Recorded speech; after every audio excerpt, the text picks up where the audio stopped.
Welcome to Whispers of Mahabharata. As the golden sun rose over the ancient lands of Bharata, the tale of Paandu, son of Ambalika, continued to unfold like a lotus blossoming in the sacred waters of the Ganges. Having taken the hands of the fair Kunti and the graceful Madri in holy matrimony, Paandu ascended the throne of Hastinapura, his destiny intertwined with the very fabric of the kingdom. In the hallowed halls of power, Paandu proved himself a ruler of great mettle. His sword flashed like lightning in battle, and his wisdom shone like the rays of Surya in times of peace. Under his reign, the borders of Hastinapura swelled like the monsoon rivers, and prosperity flowed like honey from the celestial realms. But fate, that fickle mistress, had woven a tapestry of tragedy for our noble king. On a day when the forest whispered secrets of the ages, Paandu ventured forth on a hunting expedition. The leaves rustled with anticipation, and the very air seemed charged with the breath of destiny.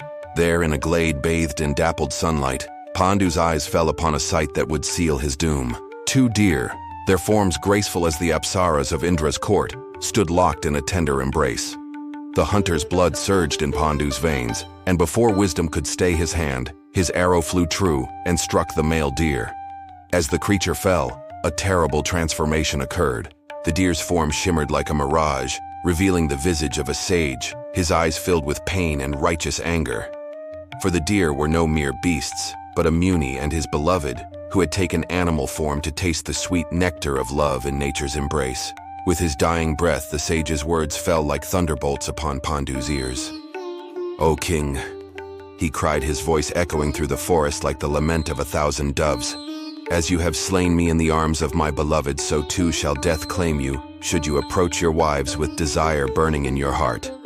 The curse hung in the air like a poisonous mist, its tendrils wrapping around Paandu's very soul. In that moment, the king knew that his fate was sealed, as immutable as the laws of Dharma itself. Never again would he know the touch of his beloved queens, for the shadow of death now lurked in the chambers of love. As the sage's form faded like the last stars of dawn, Paandu stood alone, the weight of his actions pressing upon him like the mountains of the north.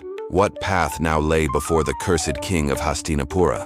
And how would this twist of fate shape the destiny of a dynasty yet unborn? Thank you for joining us on this journey through the mists of time and legend. May the wisdom of Vyasa and the blessings of Ganesha guide your path.